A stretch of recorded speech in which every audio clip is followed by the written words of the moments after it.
said he drank aloe vera every day. It only grows in hot, dry climates, liking soils rich in minerals, and its one natural enemy is frost.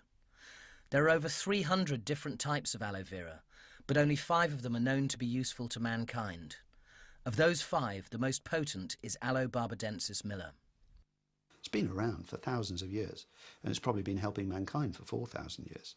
I'd seen it in the textbooks before, but I didn't realise it was actually on the coat of arms of the Royal College of Veterinary Surgeons, actually a picture of the Aloe barbadensis Miller plant. And what was very interesting was that they actually used it internally and topically, because really these days, the actual internal use, everybody seems to think it's a new thing, when in fact it's been going for hundreds of years, using it internally. It looks like a cactus, but it's actually a succulent. It's a member of the lily family. Under the rind of the leaf, you've got a sap system. Underneath that layer of sap is what we call a mucilage layer, or a slimy layer. And in it is a very important sugar, a long-chain sugar, which we know affects our immune systems.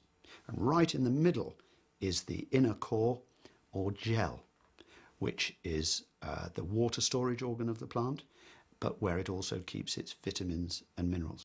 There are at least 75 vitamins, minerals. There are saponins, which are soapy substances.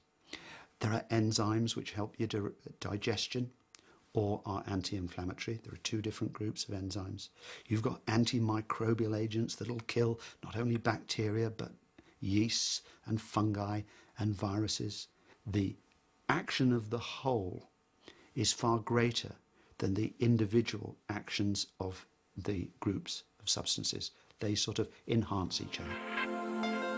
To guarantee that the benefits reach you in their purest form, Forever Living Products, the world's largest growers of this remarkable plant, produce only the Rolls-Royce of aloe vera. Our plants are organically grown to start with. We don't use herbicides or pesticides.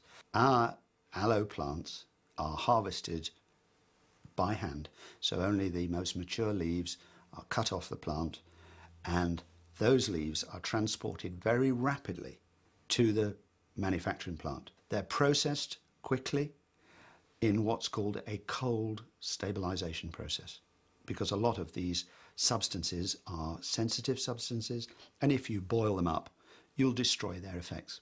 We have to add some stabilizers, but they're all from natural sources, and then obviously we put it in the bottle. But we do this without filtration and without concentration. It is important in any product to make sure that you have a decent amount of aloe vera, or it's obviously not going to work.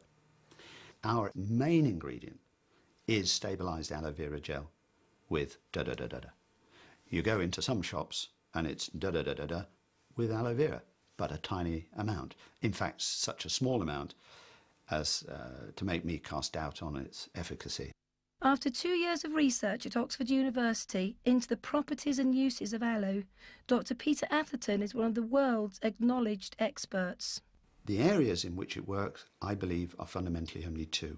One is what we call epithelial tissue, anatomically, which for most people, it's best to think of it as surfaces and membranes. So your biggest epithelium is your skin. But of course, as the skin goes into the mouth, it changes and becomes a mucous membrane, which lines the sinuses, the back of your nose, the throat, then goes down the gullet, lines the stomach and the small bowel, the large bowel, comes out and becomes skin again. It lines the genital tract and it lines the lungs, the bronchi. So if you could think of aloe vera working wherever there is damage to surfaces and membranes. And the second area, due to this long chain polysaccharide sugar, which was in that slimy bit in the leaf, is it works on the immune system as what we call an immunomodulator, which means it's a balancer.